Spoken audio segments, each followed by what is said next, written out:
delaš, pičku materinu.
sam stavio. Kada sam rekao da je na 9.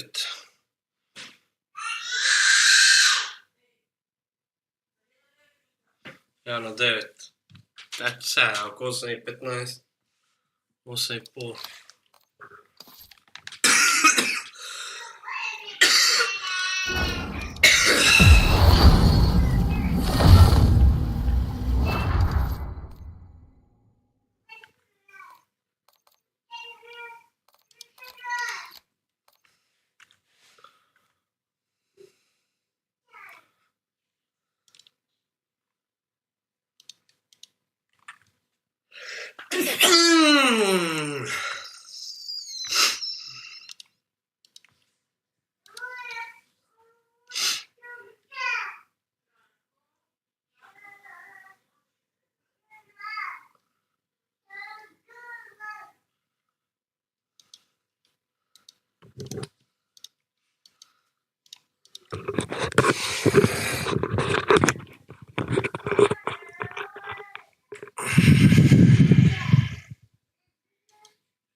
If you've ever wanted to see someone's overinflated ego get crushed overnight, then there's no better example than what's happening to Mike Israetel right now. He went from raving about how he was the smartest person in the world. I'm both on a raw IQ scale smarter, almost every coach, maybe every coach. With an outrageously high IQ. Pegged at scale high, so you get every single question right. And so my IQ is above 160. We don't know how high because they don't do standardized IQ tests above that. To having the documents that formed the foundation of his entire career be destroyed in a couple of days. Instead, I'm a perfectionist asshole with a PhD. Yeah, hell yeah, that's why I say shit like that. Dr. Mike, geez, that's a big deal. And I've noticed that carries a lot of weight.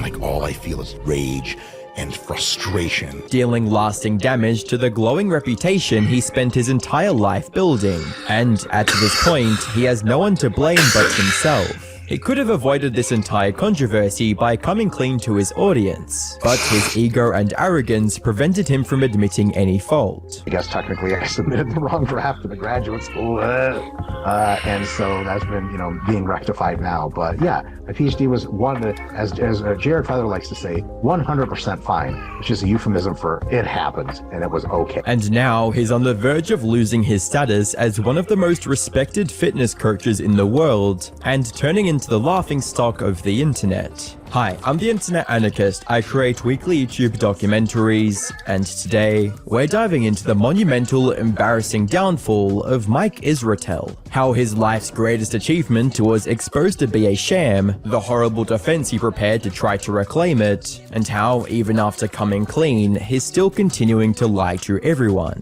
But you know what I'll never lie about? Wanting you to subscribe, so hit that subscribe button and let's dive right into the video. Though to fully grasp why everyone in the fitness community is so mad at Mike Israetel, we have to understand how he rose to become such a leading authority in fitness in the first place. Mike developed his passion for fitness and bodybuilding during his high school days, when he joined the wrestling team, but not in the way you'd expect. It was actually his frustration with how wrestling was taught that pushed him towards training instead. So from wrestling, how'd you get into bodybuilding? What was that transition?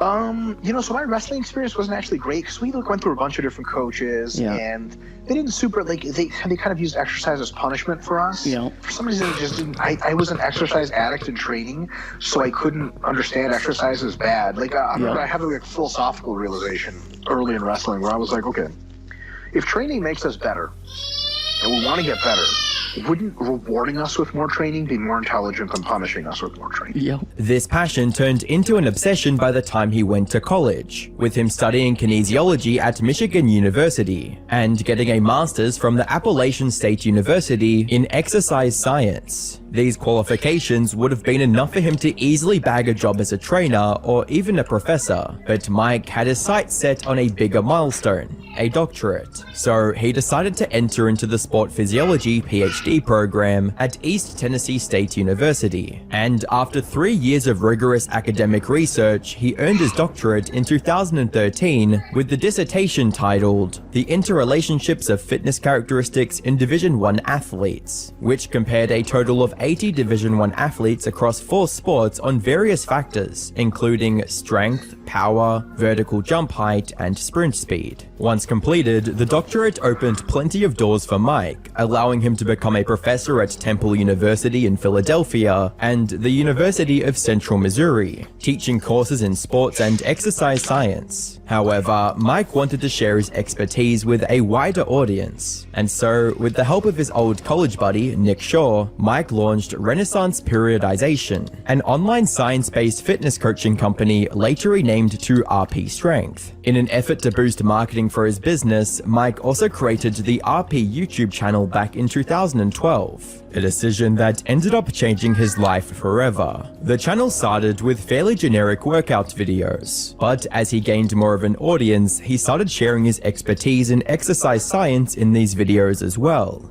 Minimum effective volume is a little tough to estimate formally, because we have a book, How Much Should I Train?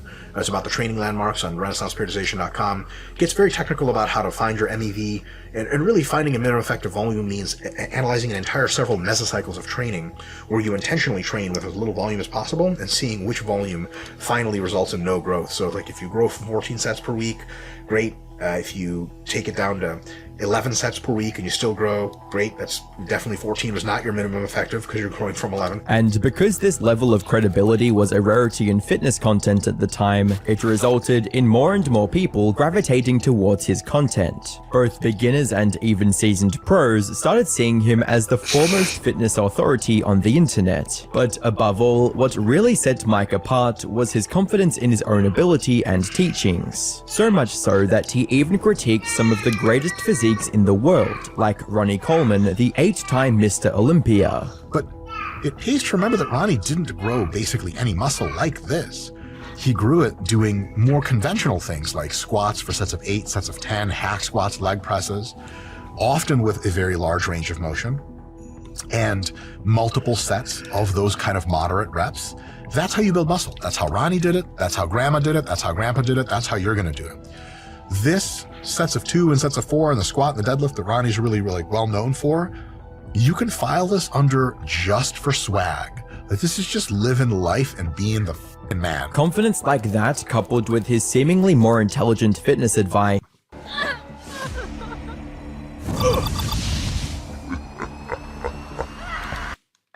grew RP to over 3.8 million subscribers. And with RP's success came more success for Mike himself. His label as an exercise scientist, along with the monumental growth of his channel, earned him invitations to some of the biggest podcasts on YouTube. This success continued with the success of his fitness mobile apps and books, all of which reinforced the idea of him being one of the best fitness experts in the world. However, once you're at the top, often the only way forward is down, which is exactly what happened when Mike became the target of criticism from another popular fitness expert on YouTube, Greg Doucette. The drama started on the 5th of December 2019, when Greg uploaded a video titled Jeff Nippard vs. Jeff Cavalier. Is volume killing your gains? In it, Greg criticized Jeff Nippard's science-based approach to building muscle, and called it the wrong way to work out, arguing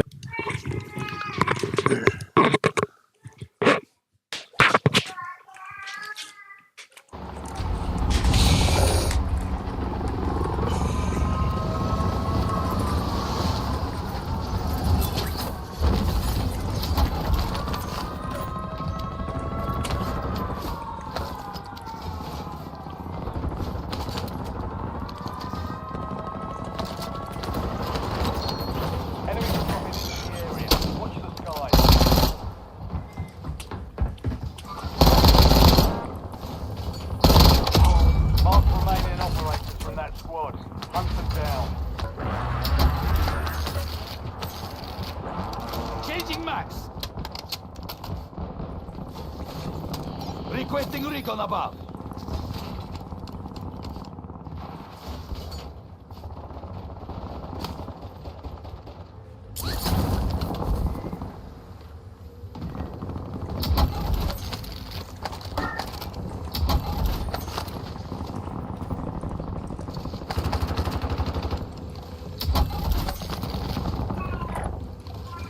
Priority tasking request received. We're done.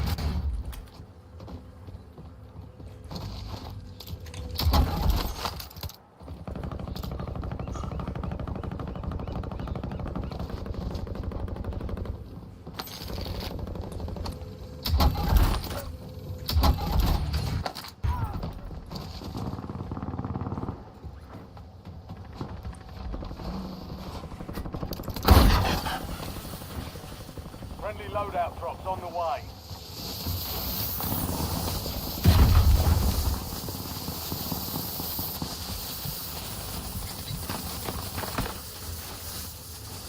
Hostile UAV in the area.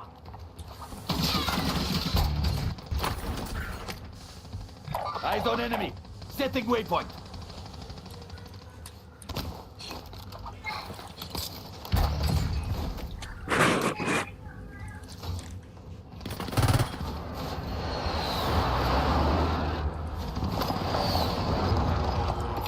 Precision airstrike standing by.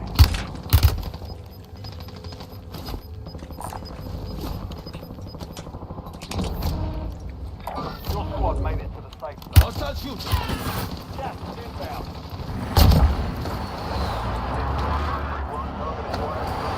I'm good. Go in. Go again. Enemy UAV overhead. Enemy counter UAV inbound. Eyes on enemy. Enemy UAV inbound. What?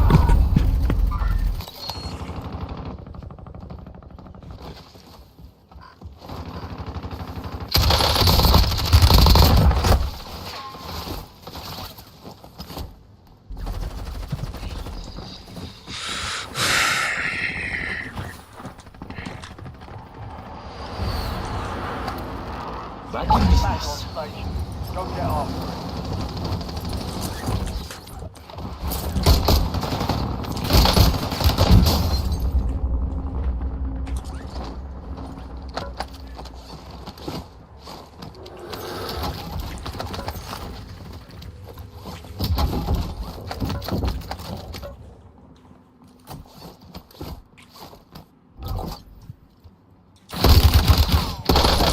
Enemy turbo.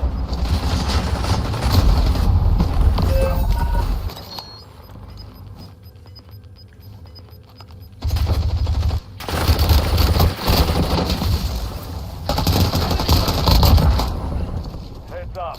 Enemy squad marks you as a bounty target. Det var en passmat. Back in business. Stand by for redeployment. Yeah, okay, yeah, sure.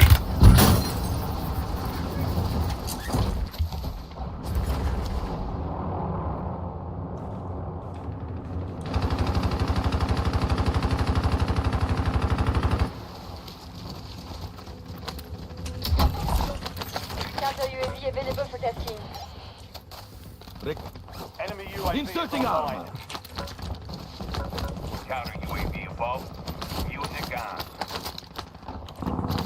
Hostile UAV in the area. Changing max.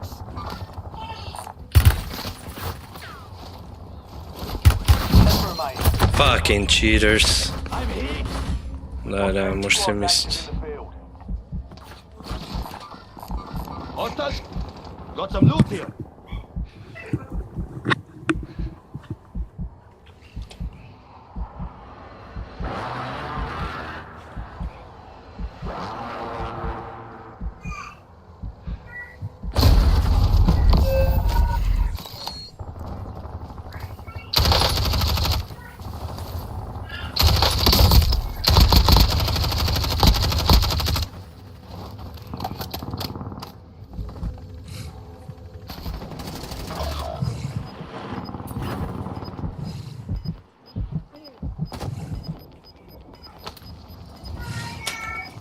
Vacuum dismiss.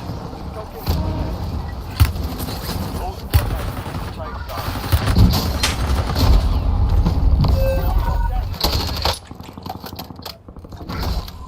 Holding down left.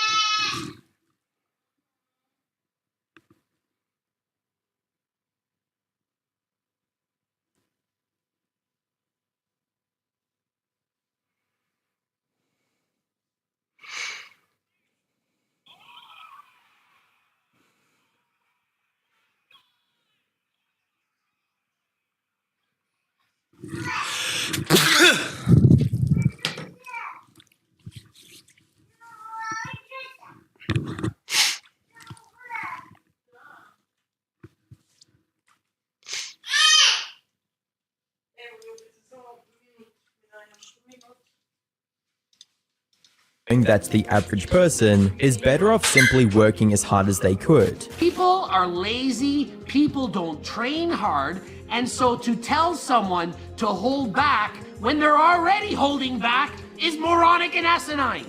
Tell them, work Ne bi sam zaprivašio ono delala. harder. How hard? Harder than you worked. Now, this video didn't have anything to do with Mike, but being a science-based lifter as well, he was asked about his thoughts on Greg's video, and he did not hold back. I'm pretty sure I saw the entire video by Greg.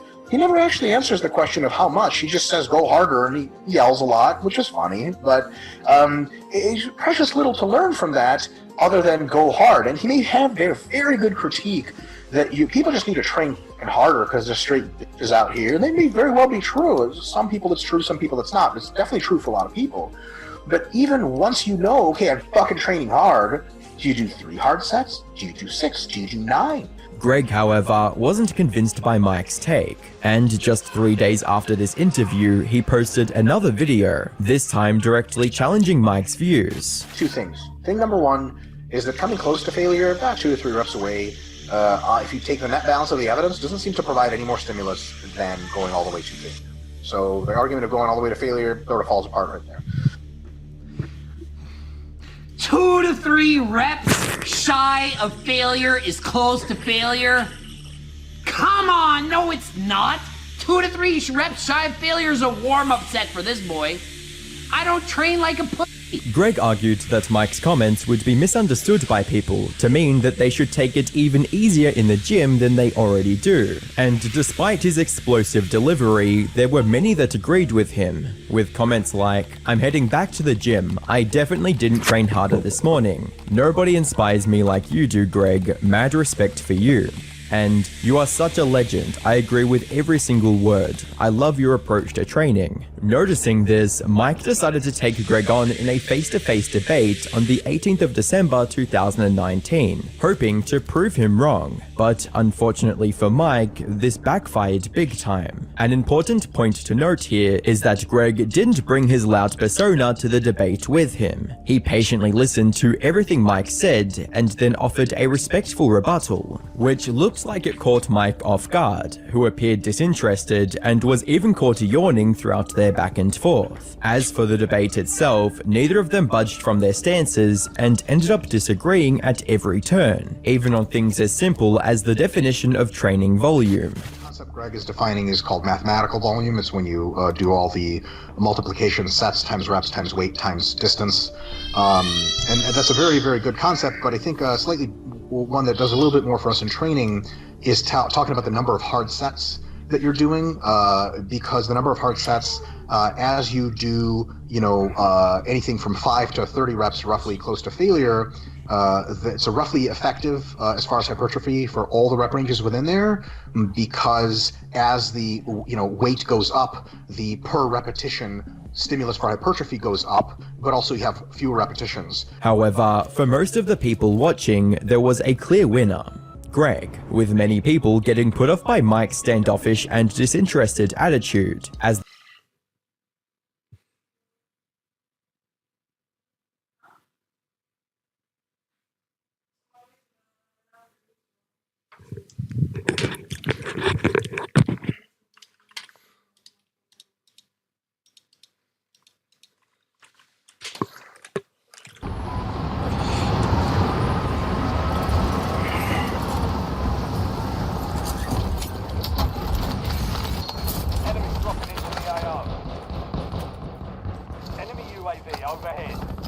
Inserting arm.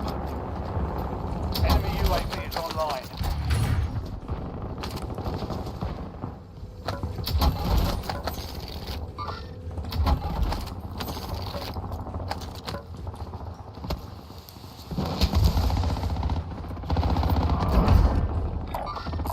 Got some loot here.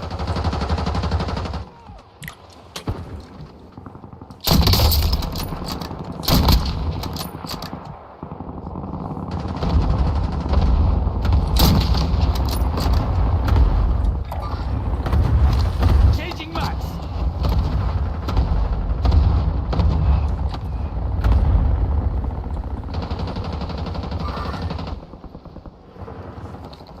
Enemy soldier incoming.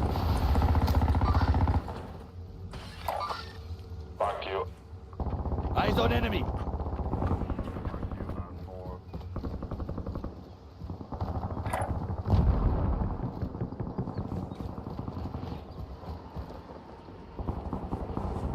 Hostile UAV in the area.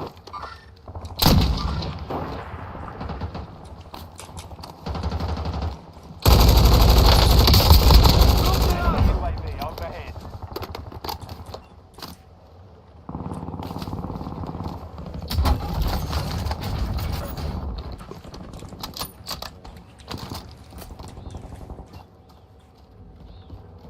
Enemy counter UAV inbound.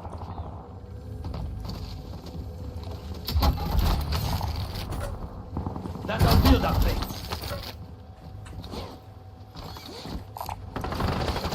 Got some loot here.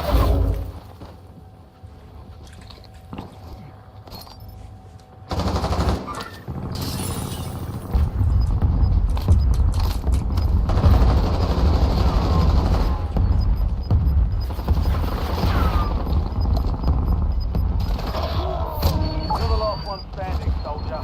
Survive the squad and redeploy.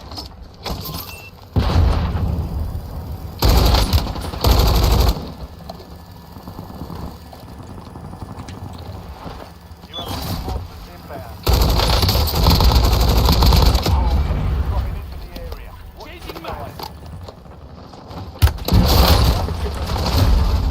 O Boże, dragi botare.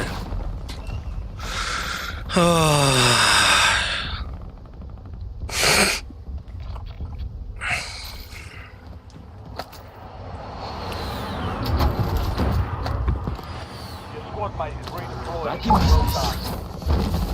You're getting another chance. Weapons free. Hostile shooter.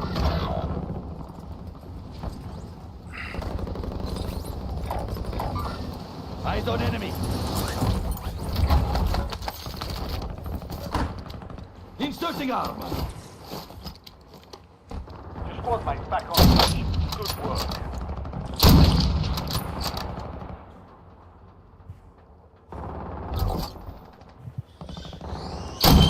Just got a loadout drop inbound.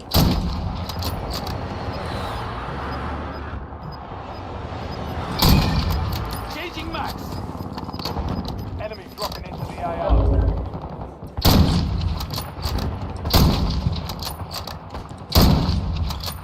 Boże dragi. Last mag.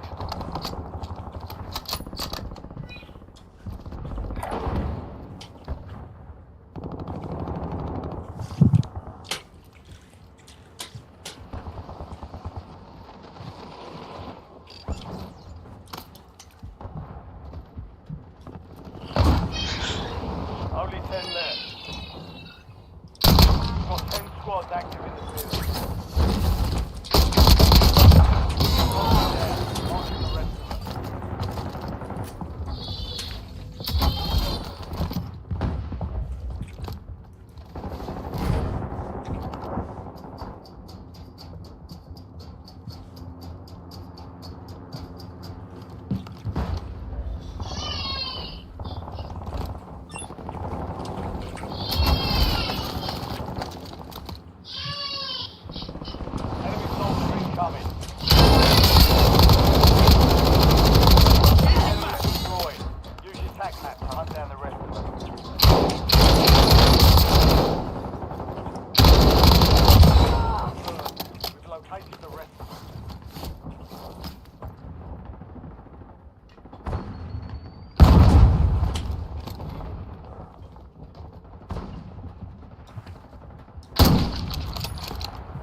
Changing max.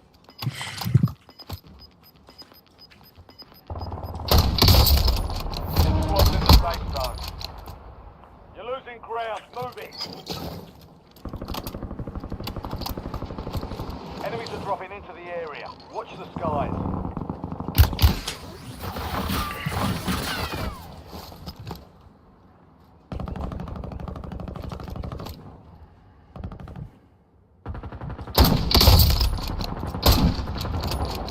Changing max.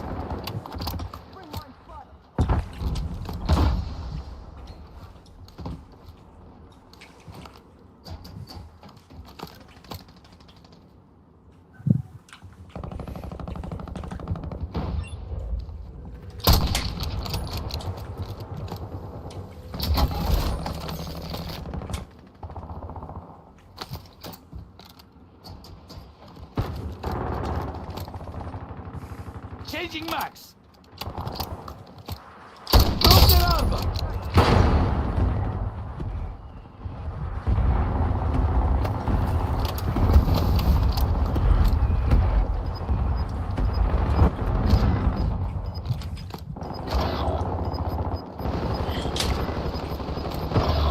Your squad is down. Stay alive to Last bring 'em one back. standing.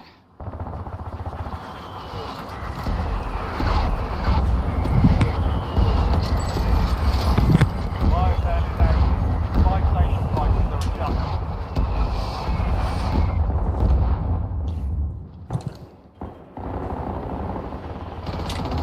Enemy soldier incoming.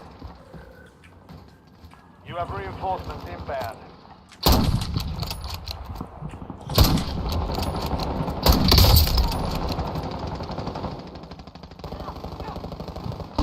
Changing max.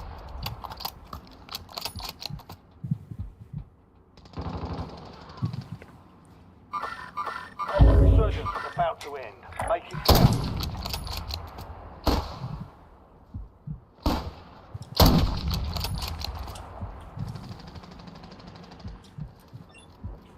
Hostile airstrike incoming. Enemy UAV is online. Enemy advanced UAV is active. My focus remains All resolute. mates are in the safe zone. Gas is moving. Enemy UAV overhead.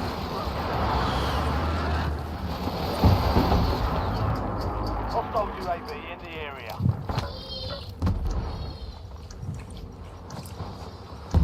Enemy UAV is online. Hostile shoot. Fire sales done. Prices are back to normal.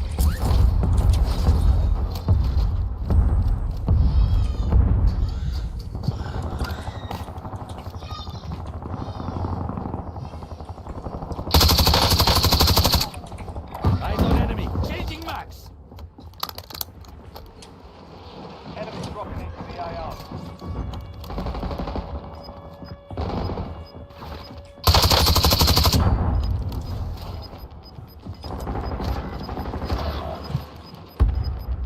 Be advised, I'm good, no I'm longer good. active. This is for keeps. 5 hostiles down. Supply crates have been restocked. Load up.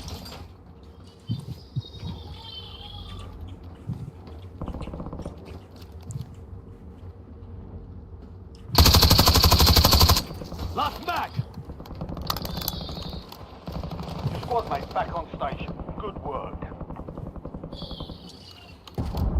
Enemy airstrike in the area. Enemy counter UAV inbound.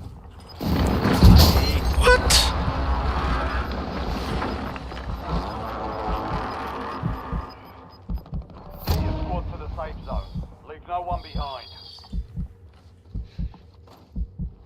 Enemy precision airstrike. Find cover.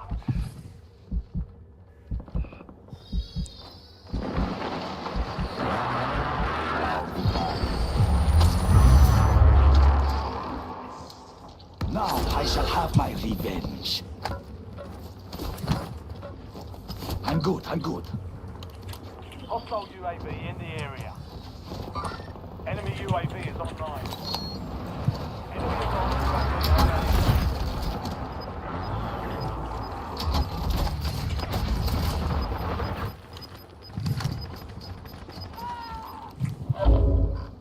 Fuck you. Fuck you, asshole.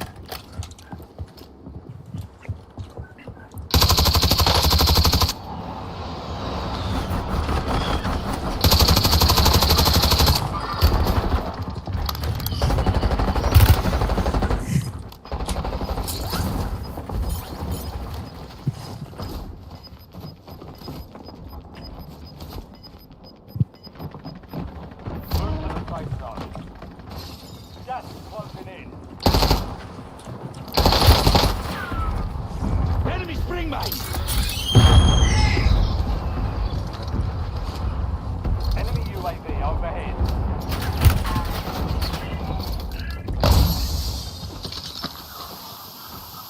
Changing map!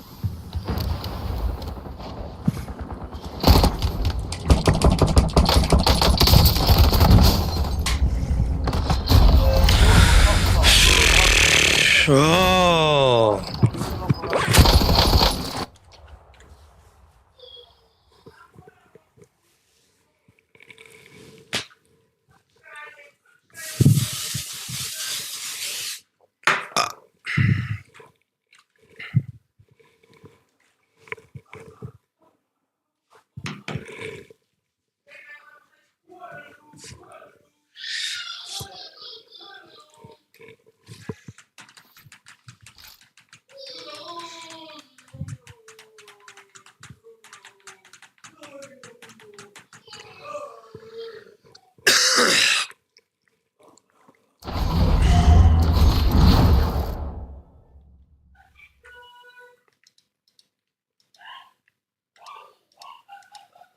The top comment under this video stated, Greg left his ego at the door for this one, Mike didn't. What none of the viewers knew at the time was that this was nothing more than a teaser for Mike's I'm right about everything attitude. The downward spiral began in mid-2023, when Mike announced that he'd be getting back into competitive bodybuilding to get his IFBB Pro card. Unfortunately, going pro requires the use of steroids, something Mike knew as well, but given his PhD in fitness, people expected him to know how to use them safely, but even if he wasn't able to regulate his usage and escape their nasty side effects.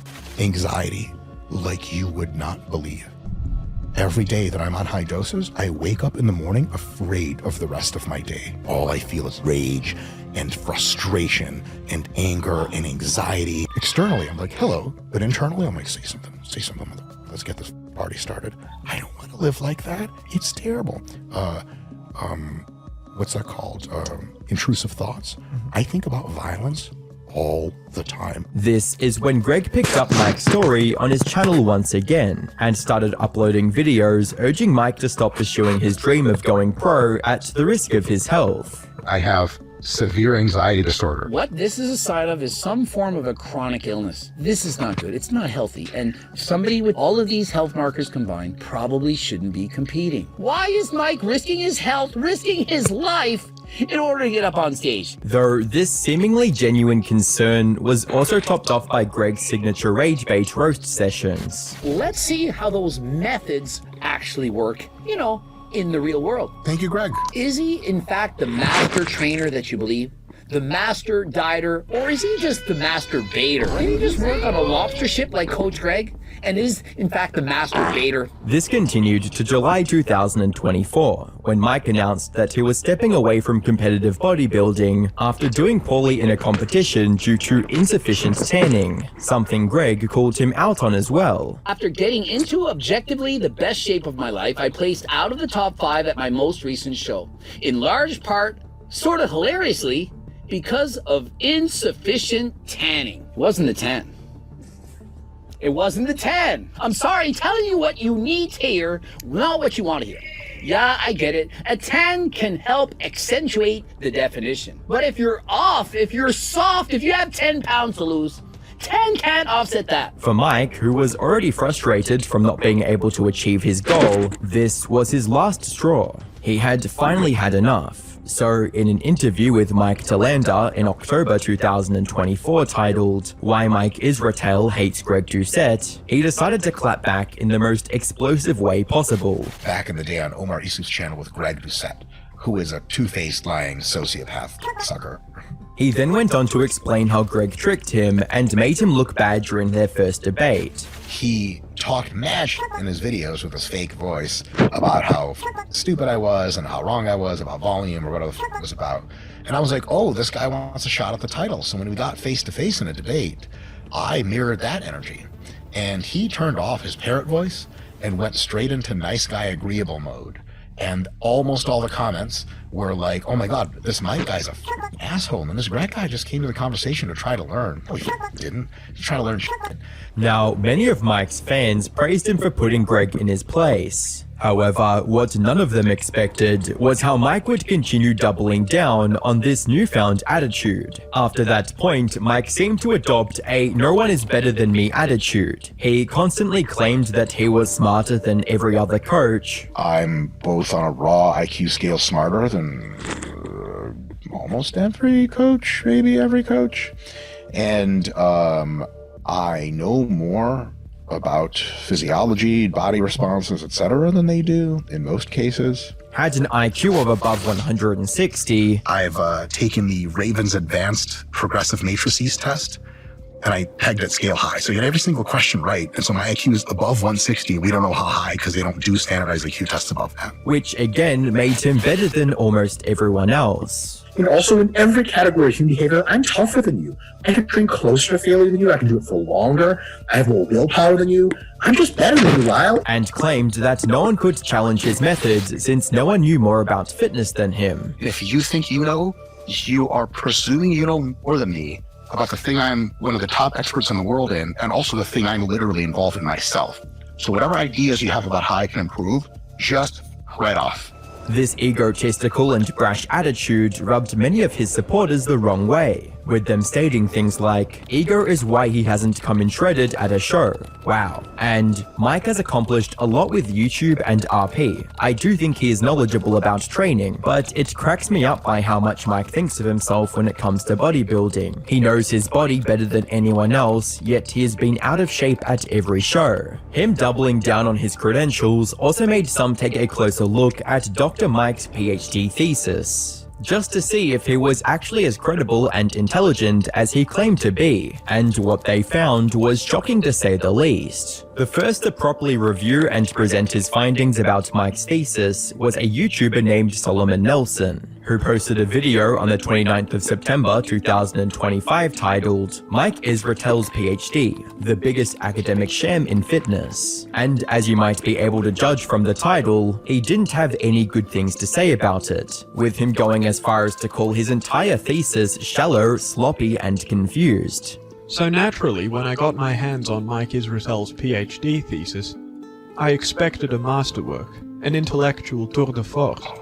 Instead, I am a perfectionist asshole with a PhD. Yeah, oh yeah, that's why I say shit like that. Dr. Mike, geez, that's a big deal. And I've noticed that carries a lot of weight. Like all I feel is rage and frustration. What I got was a document so sloppy, shallow, and confused, it could only pass in a system that had already failed. For those who don't know, for a PhD thesis to be accepted, the researcher has to offer a significant contribution of knowledge to the field they're working in, and in Mike's case, he completely failed to do that. In fact, all his thesis boiled down to him proving what was already well known at the time. The stated goal of Mike's thesis was to explore interrelationships among fitness variables that he claimed were less clear in the existing literature. However, the core findings, that stronger athletes are more muscular and powerful, that more powerful athletes jump higher and sprint faster, and that leaner athletes perform better in these tasks, are not only unsurprising, but also extensively documented in prior research, even by 2013. As a commenter puts it, people who are more fit are more athletic. Dr. Mike, PhD. But what's ironic is that not even Mike believed any of his findings were original, which is evident from him mentioning and citing multiple studies that had already proven these same findings in his paper. For instance, in Chapter 3, Mike explicitly notes that the finding that stronger athletes produce higher rates of force development has been previously well supported in the literature, and that the finding of higher power generating abilities being associated with stronger athletes is well supported by previous data. But that was just the tip of the iceberg, because while not being able to come up with a significant contribution is bad enough, not being able to clearly state the results you've achieved, one of the core skills PhD students learn, is even worse. Across the thesis, Mike presents impossible and contradictory data, inflates simple points with jargon, and allows hundreds of basic grammatical, typographical, and formatting errors to remain uncorrected. He makes careless data entry mistakes in almost every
Ruck up. You're headed to the Warzone.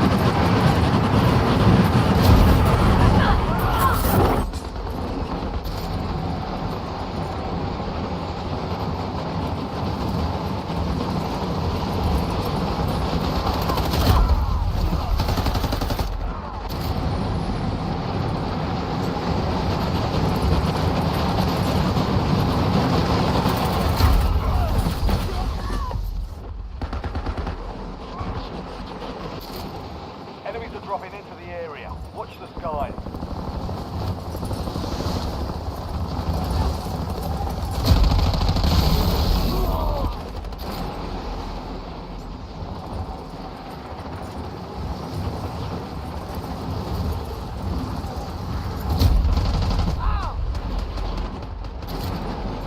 Enemy soldier incoming.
All stations, green light. We're deploying to the war zone.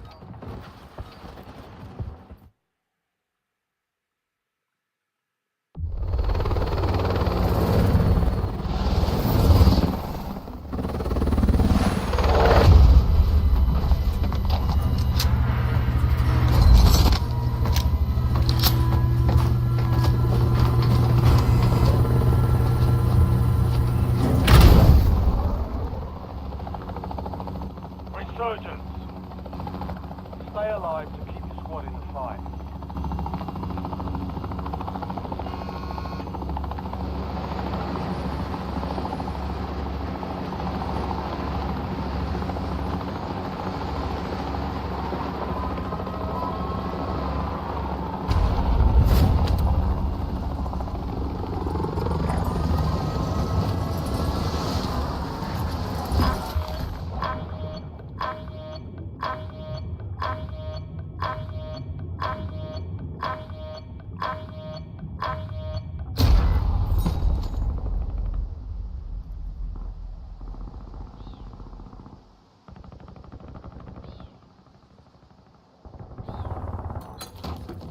Grenade incoming!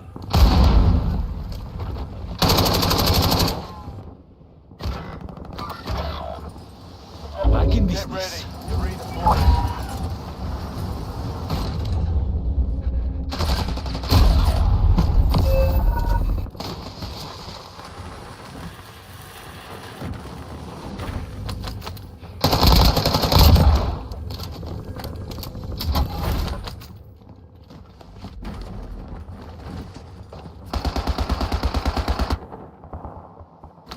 Back in business. Returning you to the front. Earn this.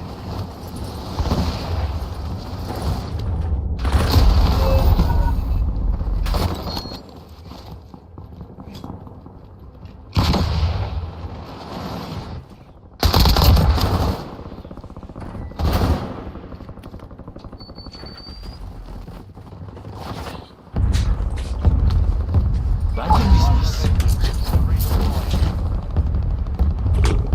Your squad mate is redeploying. Well done.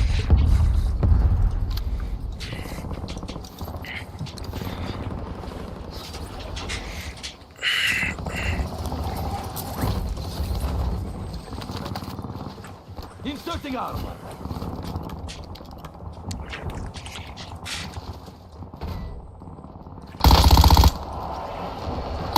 Enemy counter UAV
Inserting armor.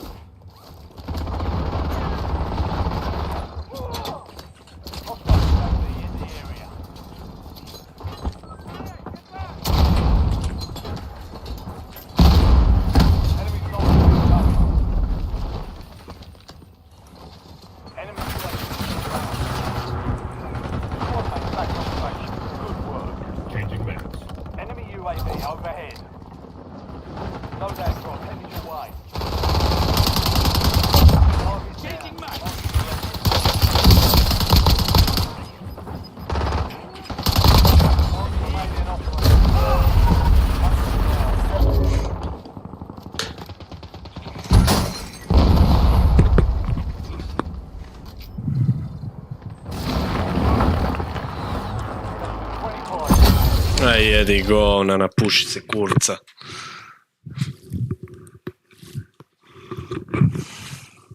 Nie.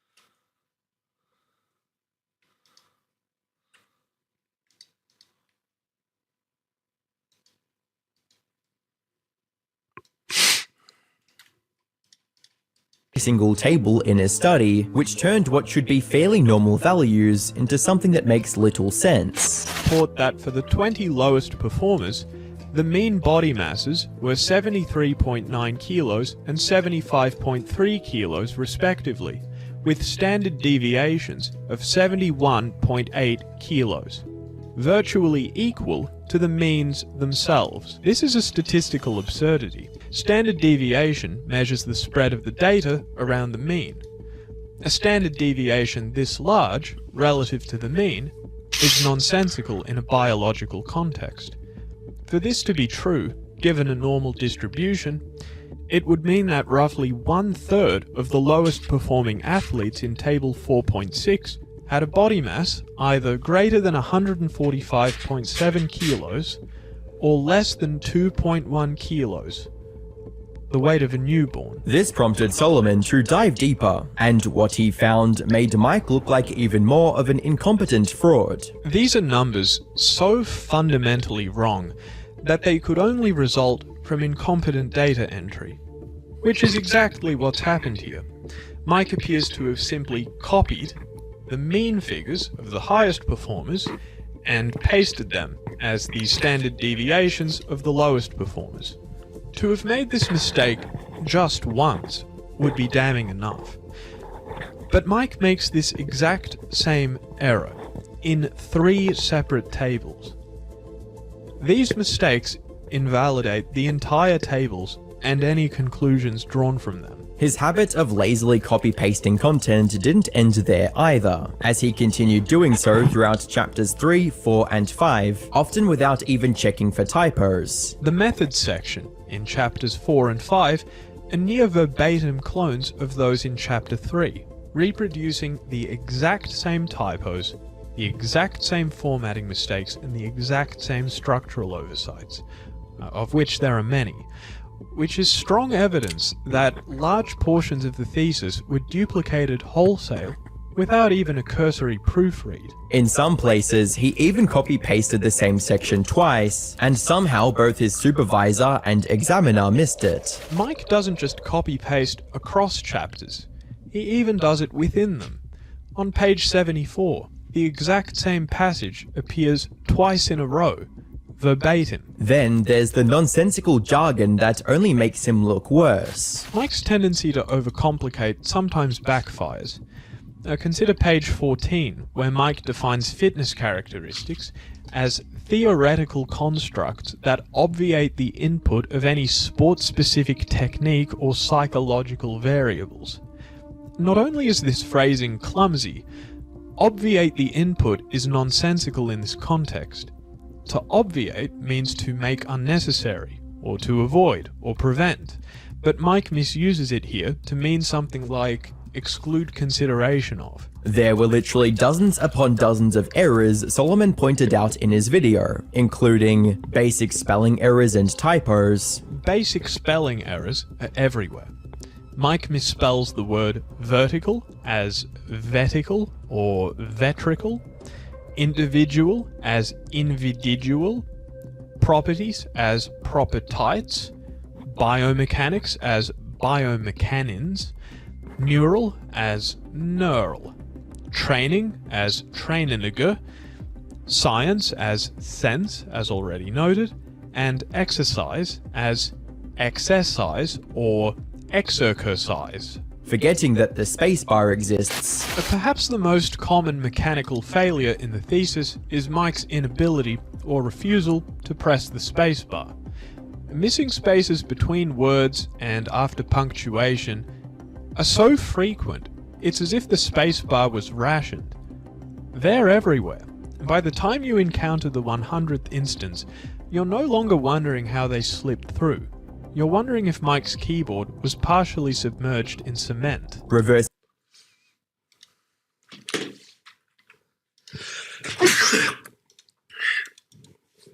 Kako niko ne priča.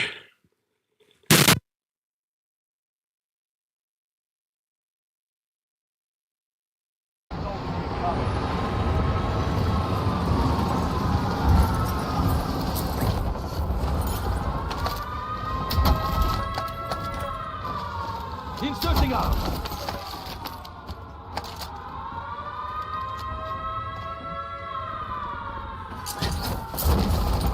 Enemy counter UAV inbound.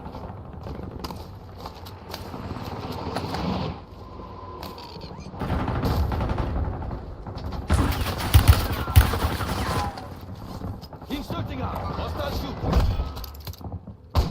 Be advised, an enemy squad is tracking your location. Eyes on enemy.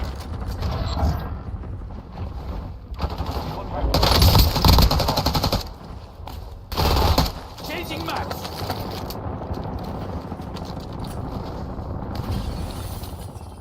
Your squad mate is redeployed. Well done.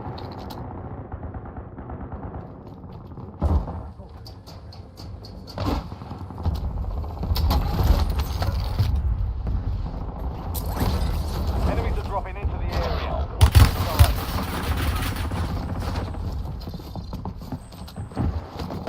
Inserting arm. Change fire. Inserting arm.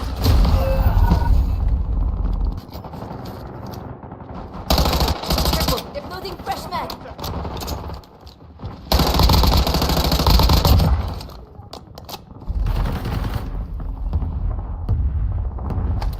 Back in business. Setting waypoint.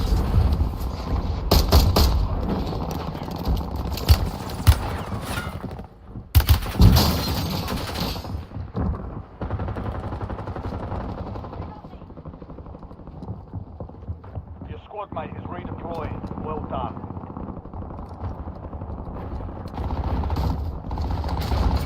Inserting arm.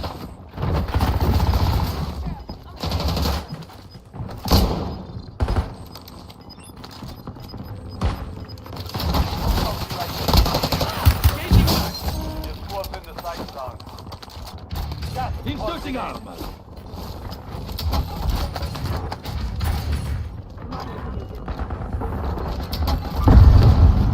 Got some loot him.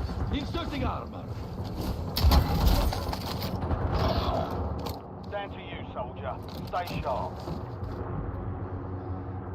Enemy UAV is online. You have reinforcements inbound.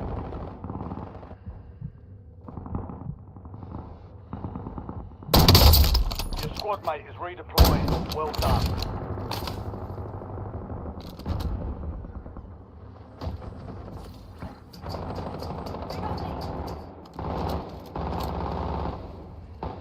Enemy UAV overhead. Changing max.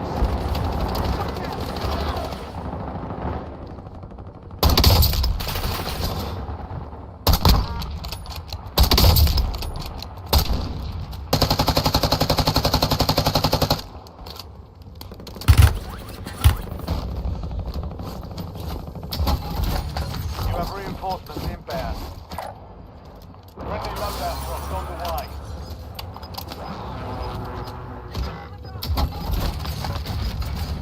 Inserting armor. Enemy UAV is online.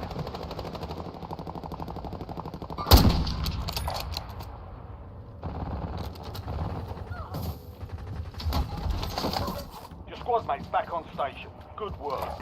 Changing max. Hostile UAV in the area.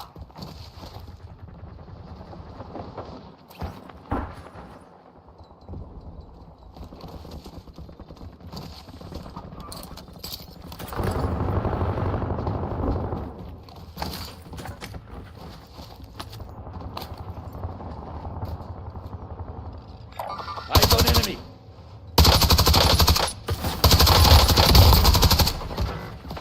Enemy counter UAV inbound. Enemy destroyed. Changing max. Use your tac map to hunt down the rest of them.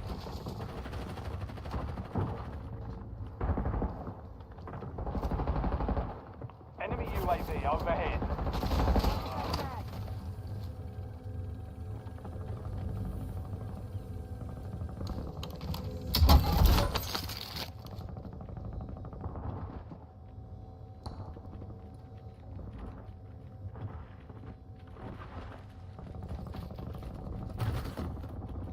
Enemy UAV is online.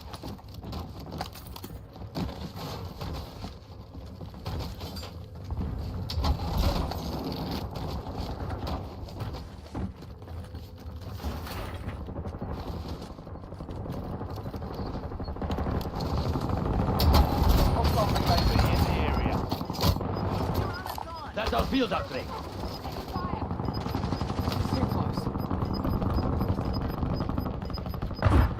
All squad mates are in the safe zone.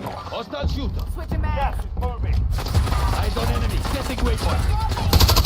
I'm good. Kill. Marking the rest of that squad on your tac map. Get hunting.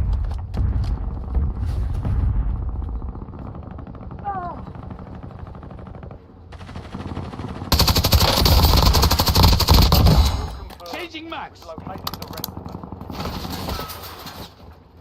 You have reinforcements inbound. Dropping armor.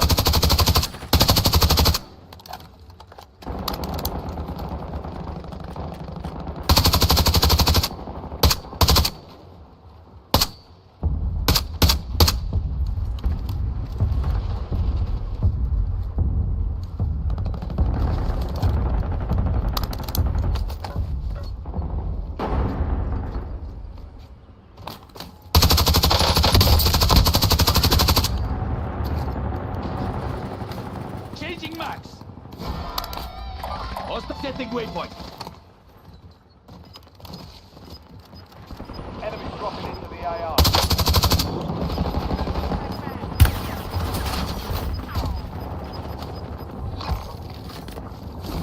I'm good. I'm good.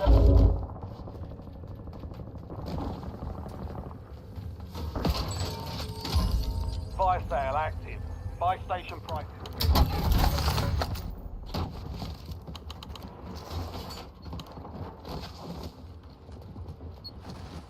Enemy UAV overhead.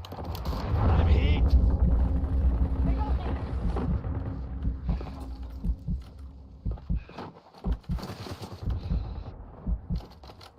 You ain't getting off that easy.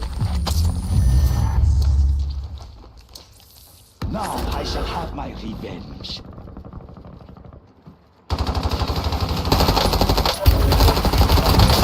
Watch I'm hit. I'm badly hurt. Tossing equipment.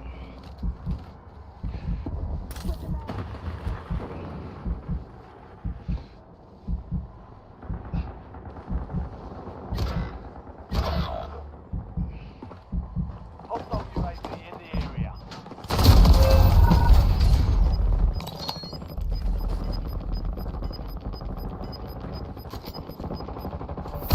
You're losing ground. Moving.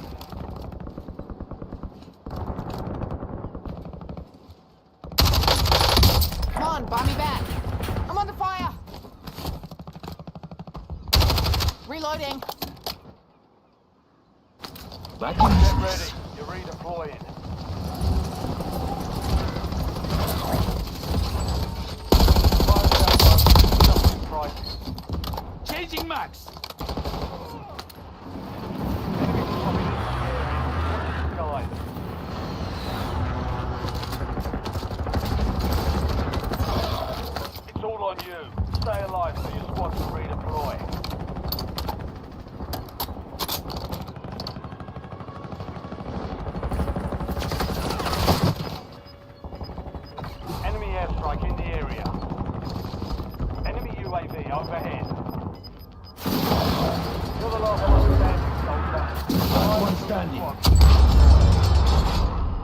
Resurgence has been deactivated. This is the end game. Supply crates are restocked. Advise you to load up now. Your squad mate is redeployed. Well done. Enemy UAV is online.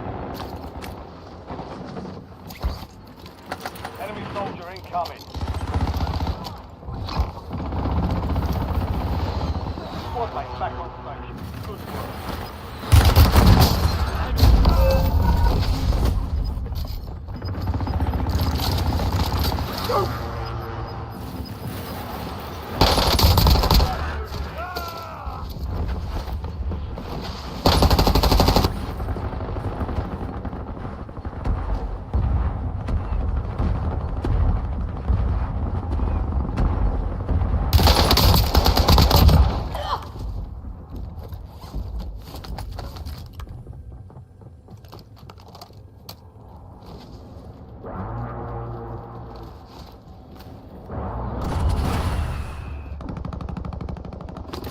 Back in business.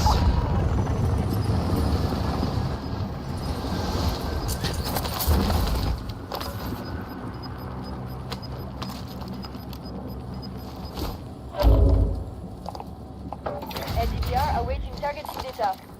Loading fresh mag.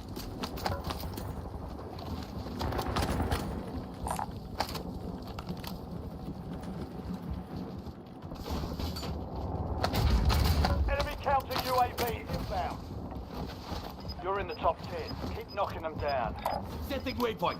We've got 10 squads active in the field. Be advised, still have squad mates outside the safe zone.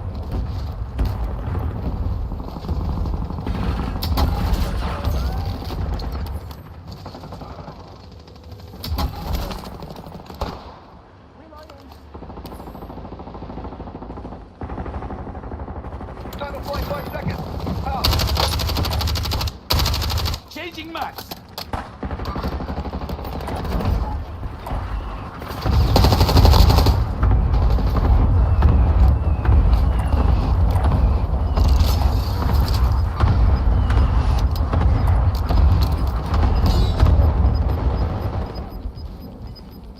Fire solution was bad. Missed. Hostile UAV in the area. Enemies are dropping into the area. Guys.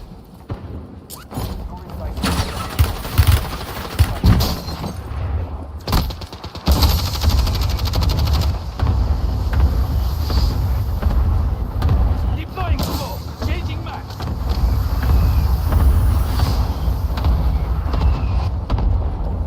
You've made it to the top 5. 5 squads still operational in the AO.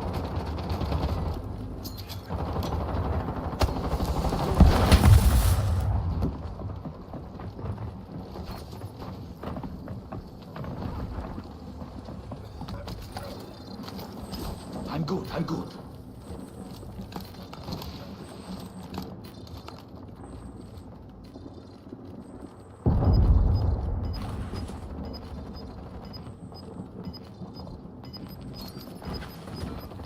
You're in the top 3. Don't let up now. 3 squads left in the war zone. Stay alert. Enemy thermal. Eyes on enemy. Finish your mission. Take them down.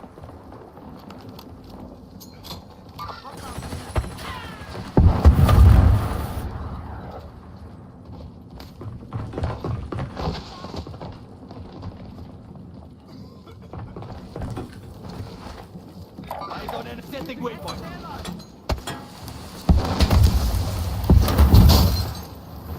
Tally, mine. Now finish it. Spring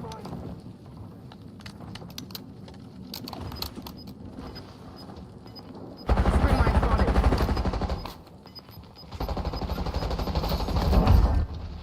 No targets left. That's what they call victory.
the order of a page citation. One reference alone, Cormier et al. 2010C, manages to misspell science as sense, list a physically impossible page range, implying that the article ends before it begins, it omits necessary spacing after punctuation, and it inserts a comma before the final period for good measure. This exact citation appears uncorrected on pages 52, 78, and 109. And distorting or misrepresenting the works he cited to prove his point. On page 13, Mike makes two assertions to frame his study. First, that the research on technique and fitness characteristics variables is much less unified than research on psychological variables. And second, that there is very little information on the fitness characteristic differences between athletes of differing capability. For both claims, he cites two sources, Bomper and Half 2010 and a book chapter by his supervisor Mike Stone, because an examination of these sources reveals that they don't support Mike's assertions. Starting with Bomper and Half 2010, Periodization, Theory and Methodology of Training, as the title would suggest, it's a book about the long-term cyclical structure of training. It doesn't contain any statement or analysis comparing the relative unity of research across the psychological, technical, and fitness characteristics of athletes. Citing it here is irrelevant at best and misleading at worst. That said, the blame for this awful thesis can't fall entirely on Mike. It should have never made it past his supervisor, let alone the examination committee at East Tennessee State. The fact that it did doesn't just make the university look bad, it reflects poorly on the entire field of exercise science. As one commenter puts it, I have a PhD in exercise science, and now I am a professor, and I can tell you, this isn't a Mike Israetel problem, it's the entire field problem. I have seen far worse dissertations pass, even at big universities. However, regardless of who's to blame, for Mike it casts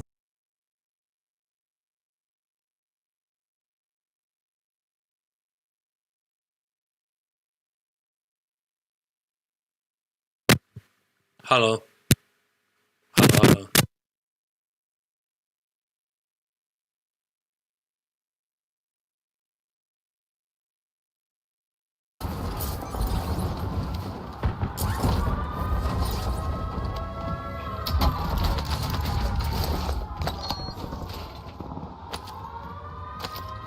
Enemy UAV overhead.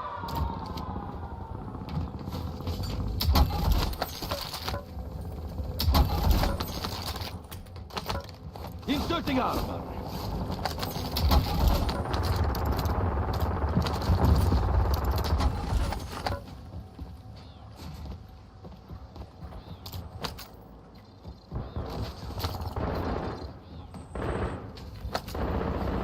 Enemy counter UAV inbound.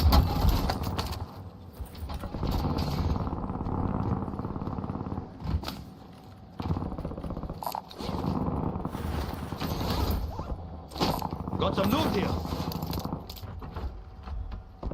Hostile shooter. You've got a loadout drop inbound.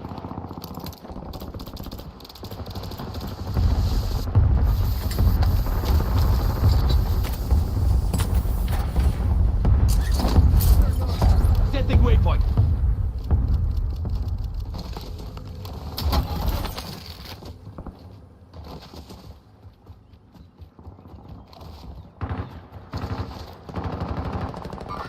Never mind.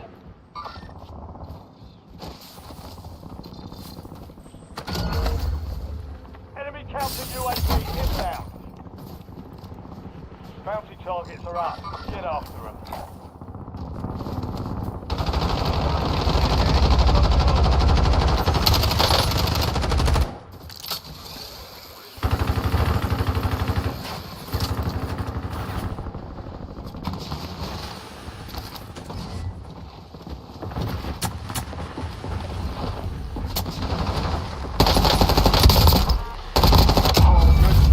After the rest of that for the back man. Get hunting.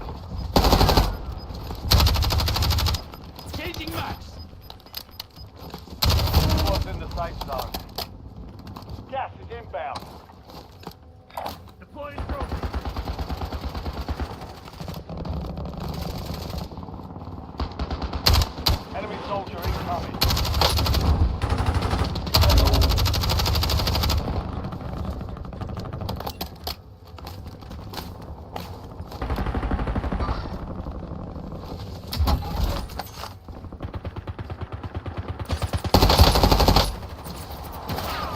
You have reinforcements inbound.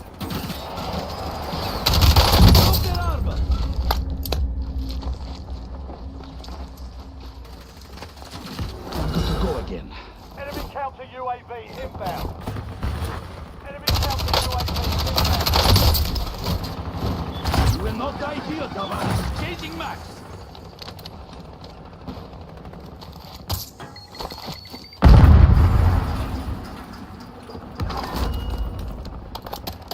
Enemy dropping into the AO. LDVR inbound. Enemy UAV is online.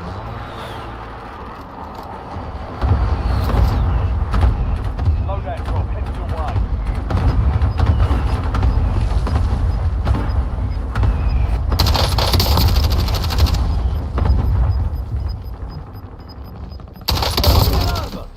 Changing max. All confirmed. Locating the rest of them.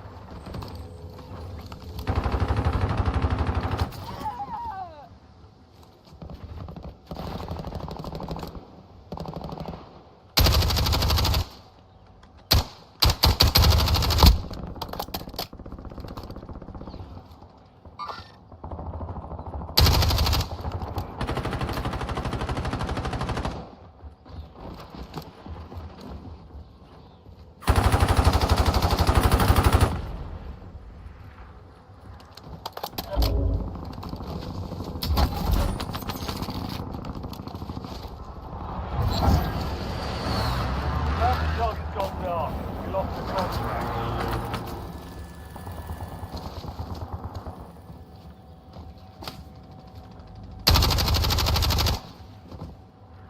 Changing max.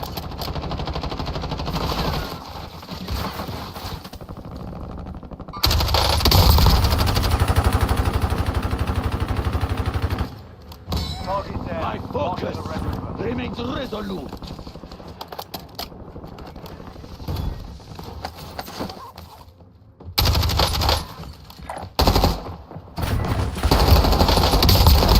I'm good.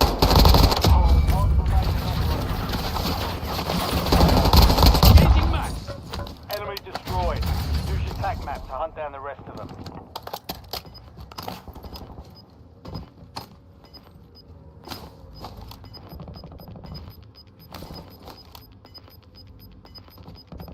Hostile UAV in the area. Your squad made it to the safe zone.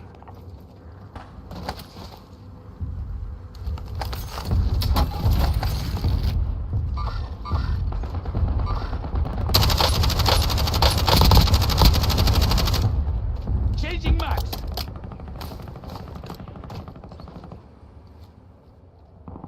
Setting waypoint. Incoming LDVR.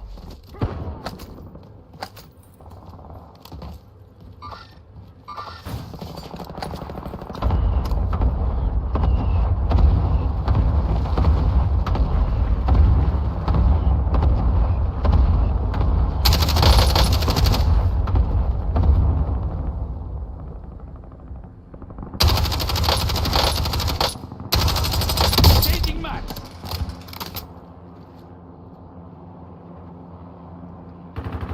Enemies are dropping into the area. Watch the sky.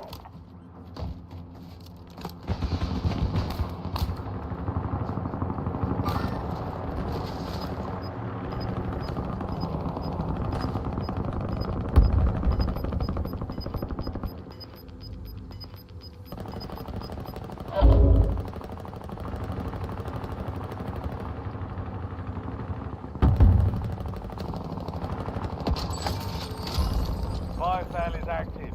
Buy station prices are adjusted.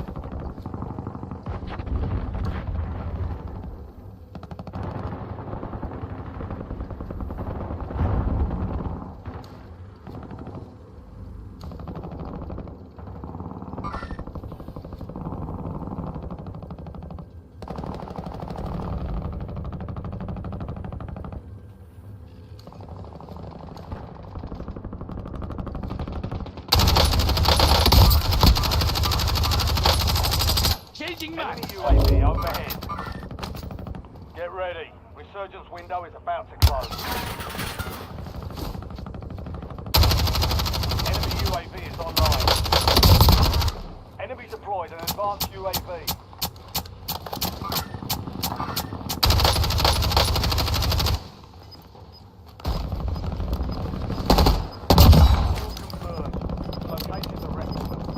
I'm good, I'm good. Changing max. Squad's in the safe zone. Gas is closing in. Eyes on enemy.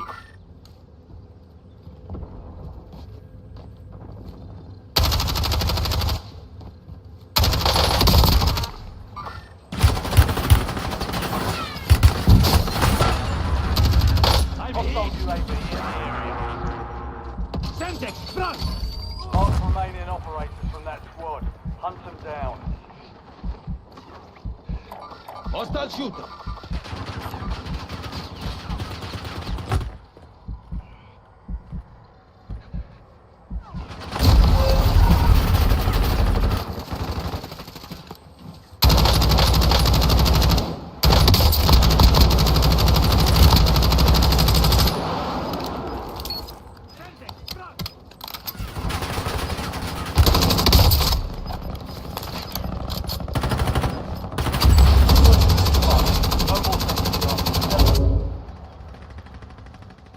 Insert normal. That's 10. Win this thing. We've got 10 squads active in the field. Back in business. Go get your revenge.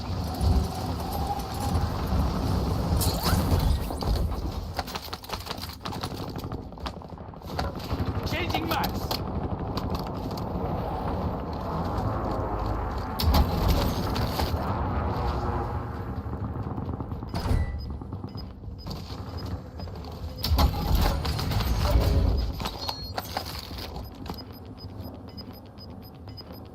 Got some loot Some here. of your squad is outside the safe zone.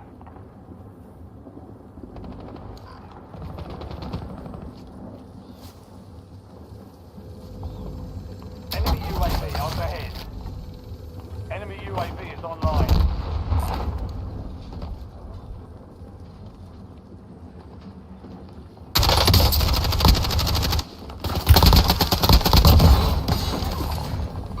Changing max.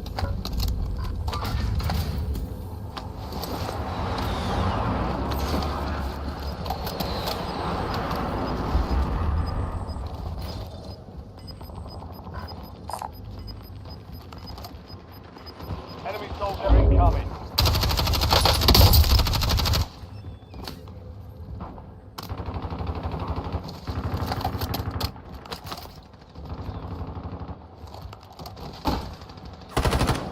UAV standing by. Requesting recon above.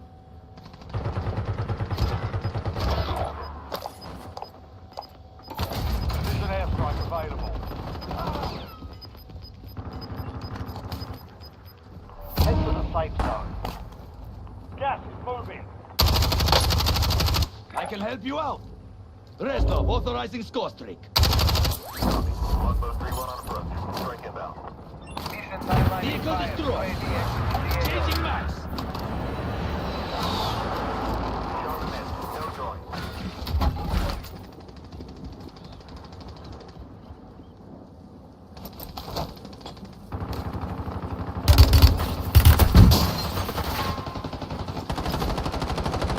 I'm good, I'm good.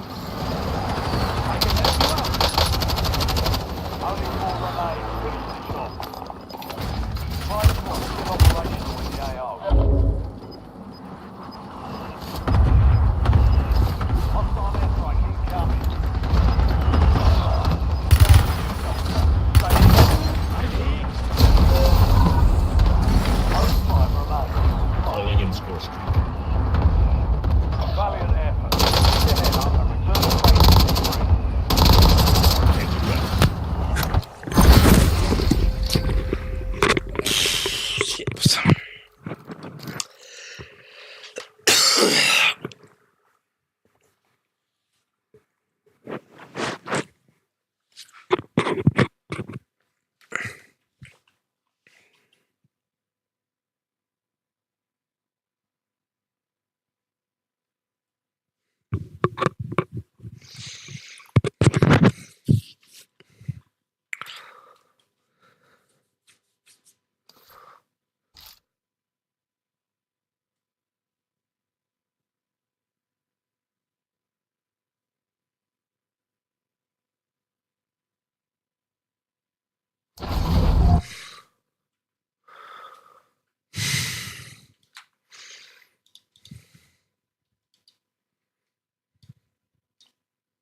cast doubt on every claim he's ever made about his understanding of exercise science. As a comment under Solomon's video eloquently puts it, Mike's entire thesis can be summarized as error 1 plus error 2 plus error 3 plus error n equals Mike's published thesis. That said, as disastrous as Mike's thesis was, it was his response to the situation that buried any chance of things ending well for him. It started with Mike restricting access to his PhD thesis to only alumni and students of East Tennessee State, effectively trying to hide the evidence. And then came the excuse, claiming that the PhD thesis Solomon reviewed was the first draft, not the final version. Maybe he was hoping this would make Solomon take down his video, but when that didn't work, he continued doubling down, and showed up on camera to make his point once again. However, he didn't post about it on his own channel like he should've, and instead addressed the matter on Dr. Milo Wolf's channel, someone who's been a longtime friend of Mike's. This was another red flag, suggesting that he might have been trying to keep the controversy out of sight from most of his audience. In a video titled Dr. Mike Responds, The Truth About His PhD, Dr. Milo took it upon himself to clear Mike's name. He repeated the point about Solomon reviewing an earlier draft and not the final thesis, and that Mike had actually sent Milo the final draft, which was free of all the errors that Solomon had critiqued. I need to make one thing very clear.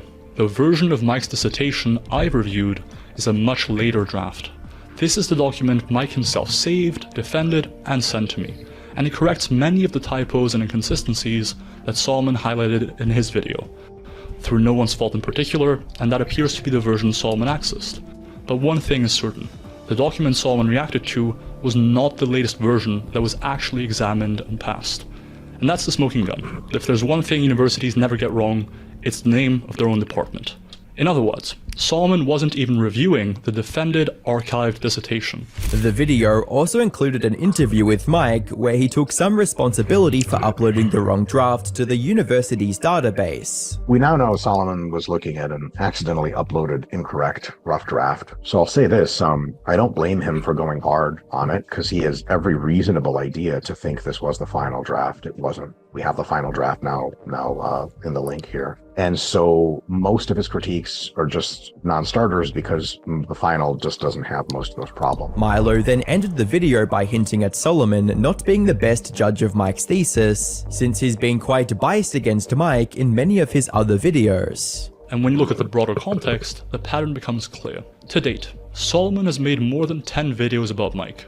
That's over 13 hours of content targeting a single person. Topics range from 2-hour collaborations critiquing Mike's bodybuilding performance to hour-long reactions to his surgery, to videos like this one attacking his academic record. A quick look at his views on videos where he features Mike versus his non-Mike content shows an enormous discrepancy in his views. When one person becomes your channel's most reliable source of outrage, views, and income, it raises the question of motive. Unfortunately for Milo, and especially Mike, people did not buy any of it, with commenters stating, "How exactly can that paper be in the official university database and only be the first draft? Makes no sense. No one puts drafts in official databases.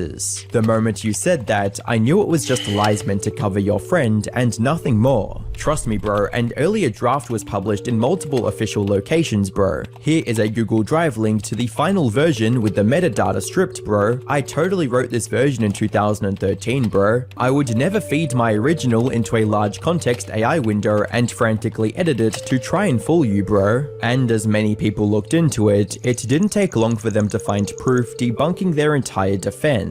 Like how the paper that Milo presented as the final version was dated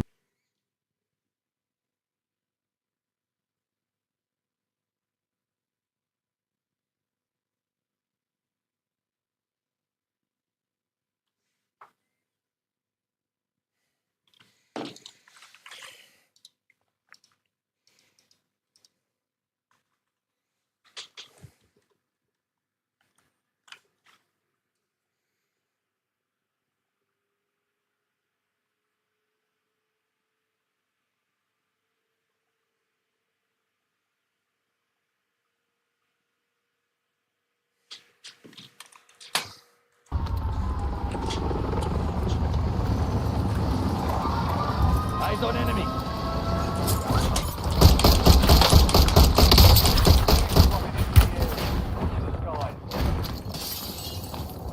Changing max. Enemy UAV overhead. An enemy squad is hunting you. Stay sharp.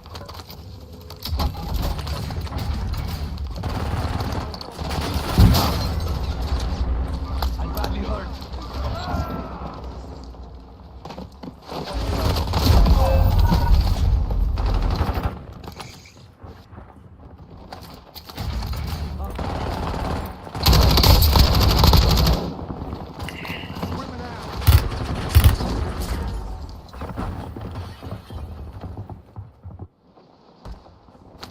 Back on station.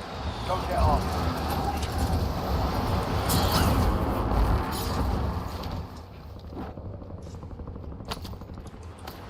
Enemy dropping into the AO. Changing max.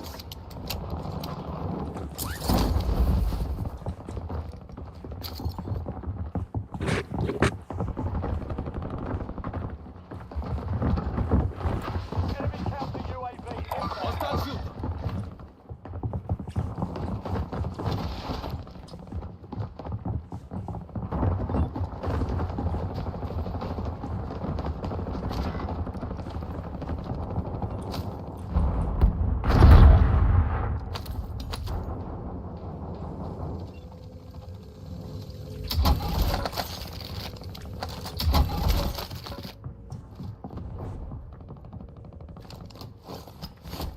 Your squad mate is redeploying. Well done.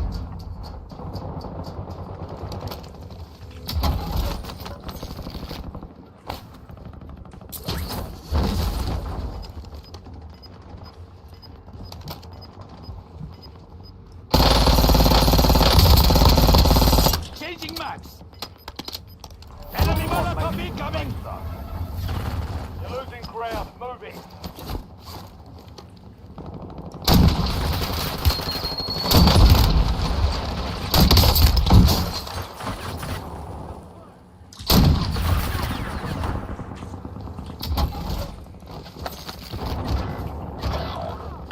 Inserting armor.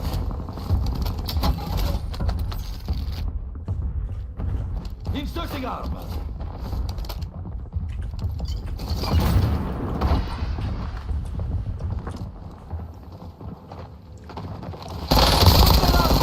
Good work.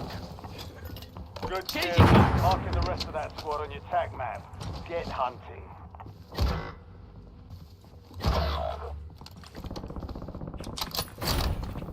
Enemy counting UAV inbound. Enemies are dropping into the area. Watch the skies. Your squad mate is redeploying. Well done. UAV available for tasking. Inserting armor. Requesting recon above. You've got a loadout drop inbound. 10 remain. You're almost done here. We've got 10 squads active in the Inserting field. armor.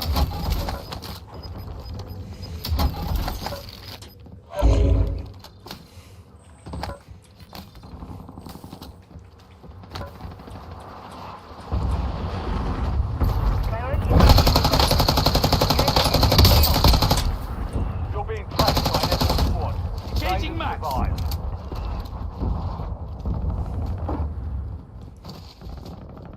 Enemy counter UAV inbound. Enemy counter UAV inbound. Reinforcing armor.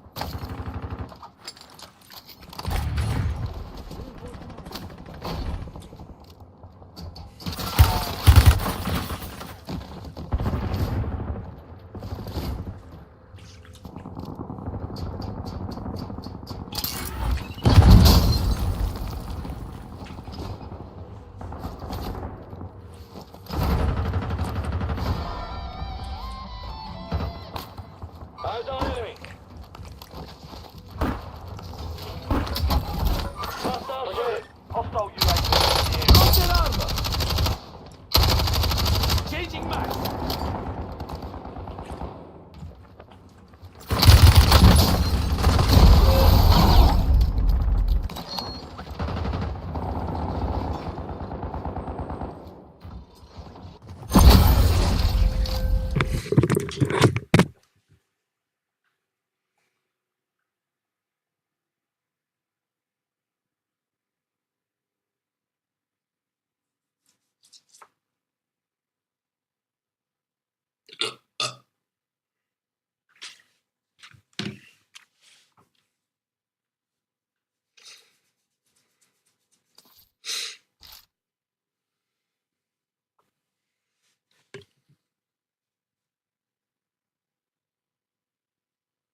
March 2013, whereas Solomon's version was dated August 2013. To add to that, a viewer was also able to catch an edit made by ETSU, most likely short for East Tennessee State University, on the 3rd of October 2025, despite Milo claiming that Mike had never even watched Solomon's video. For context, Mike hasn't even watched Solomon's video. He doesn't respond to this kind of content as a matter of principle. But the real kicker was that the Google Doc linked in the video's description as the final version wasn't owned by Milo or Mike. Instead, the owner was listed as pipixcontenido at gmail.com, which turned out to be a digital marketing agency. Along with this clear evidence of the document being tampered with, there were plenty of other instances in the video that raised some eyebrows, like both Mike and Milo downplaying the value of a PhD. And so the PhD isn't some kind of proof of your superiority, it is step one in an academic research career, which most people don't even end up taking. That's my PhD. It's a mediocre step one to giving me a PhD, and not much more than that. Never claimed that it was much more than that. Mike trying to deflect from the real issue. I just want to be really clear about something. This is very, very important that people tune in. I had many conversations with Stephen Hawking himself when him and I were in the waiting room at Epstein's Island. Now, I know that sounds crazy, but he was really excited to be there. He just wanted to talk physics. And even trying to laugh at the situation. I guess technically I submitted the wrong draft to the graduate school. And so that's been, being rectified now. But yeah, my PhD was as Jared Feather likes to say, 100% fine, which is a euphemism for it happened and it was okay. The backlash from these findings forced Mike to switch from defense to damage control, admitting that, quote, the dissertation Solomon examined was indeed the correct document, but once again downplayed his critiques by labeling them as clerical errors, which only included a misplaced negative sign on a few correlations and a table pasting misalignment repeated across 3 tables. Unsurprisingly, most of the comments on that post flat out refused to believe a word Mike was saying. But what is surprising is that, at least for now, he seems to have come out of the controversy completely unscathed. Not only has his channel avoided losing subscribers, it's actually gained some. His strategy of not addressing the matter on his main channel seemed to have worked exactly as planned. Not to mention the viewers who consider this whole thing to be nothing more than pointless internet drama. However, while Mike's numbers will likely remain intact for the time being, this controversy will leave a lasting mark on his reputation and legacy, especially after how he tried to discredit Solomon and even threw his friend Milo under the bus. All he had to do was own up to the mistakes he made 12 years ago, but with how he reacted, these mistakes are now likely to follow him for the rest of his career, giving people ammunition to discredit him whenever they want.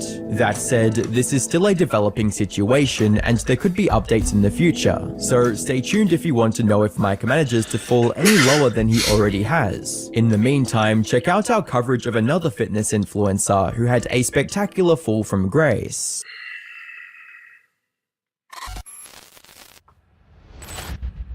What's worse than hiding details about one of the biggest scandals of our generation? Is it misleading the public with promises to reveal the truth? We have Texas, we have this, we have all of the things. And are people still talking about this guy, this creep? That is unbelievable. Is it editing and redacting crucial evidence to shift the narrative? Here, there's like a sudden shift in the video. I have not changed this video in any way. I have it in the Premiere Pro timeline, which I guess they had as well, so this is as intended. So there's this just weird shifts in the footage. Or is it labeling the whole thing a nothing burger after harping on about it for months? But I don't understand why the Jeffrey Epstein case would be of interest to anybody. It's pretty boring stuff. It's sordid, but it's boring. Unfortunately, these three issues only scratch the surface of the mind games Donald Trump has employed to make anyone asking about the Epstein files look like a crazy conspiracy theorist. Are you still talking about Jeffrey Epstein? This guy's been talked about for years. You're asking... We have Texas, we have this, we have all of the things. Hi, I'm the Internet Anarchist. I create weekly YouTube documentaries, and today we'll be diving headfirst into the details surrounding Donald Trump's alleged crazy cover-up of the Epstein files. We'll examine how politicians created a media frenzy around the case, what journalists and Trump's closest allies have revealed about the situation, and why they are so desperate to make you forget everything about Epstein. Before we discuss why and how Trump is distancing himself from anything related to the Epstein files, we first must understand who Jeffrey Epstein was and his connection to the current US president. Throughout his life, Epstein was always in close proximity to the rich and powerful. Initially, he worked as a math teacher at the prestigious Delton School before moving to the now defunct Bear Stearns Investment Group, where he had tutored the CEO's son. His position as financier gave Epstein access to billionaires like Lex Wexner and Leon Black, as well as millions of dollars in compensation for various financial services and investment advice. With that kind of money and connections, it was no surprise that Epstein found himself attending events, parties, and clubs in various elite circles. Between the 80s and early 2000s, one of Epstein's more notable associations was with Donald Trump. They were frequently photographed together and seemed to be inseparable at whatever occasion they attended. Epstein was even a frequent guest at Trump's Palm Beach club, Mar-a-Lago. Come on in, go inside. An invitation into Donald Trump's world from 1992, found in the NBC archives, shows the future president welcoming Jeffrey Epstein to his Mar-a-Lago estate. The get-together more than a decade before Epstein pleaded guilty to prostitution charges in Florida. Both men are seen enjoying themselves, Trump pointing out women dancing in front of them. In his book, How to Get Rich, Trump described Epstein with friendly words, like, "As mysterious as Jeffrey is, he's one of the few people I know who can get by on just a first name. My staff never asks for a last name in his case," which in a way puts him up there with Elvis. Going by Trump's other statements about Epstein, it seems these sorts of visits go both ways, with Trump allegedly stating, "The one time I visited Epstein's Palm Beach home, the swimming pool was full of beautiful young girls. How nice, I thought. He let the neighborhood kids use his pool." Unfortunately, pool parties weren't the main reason underage girls were at Epstein's residence.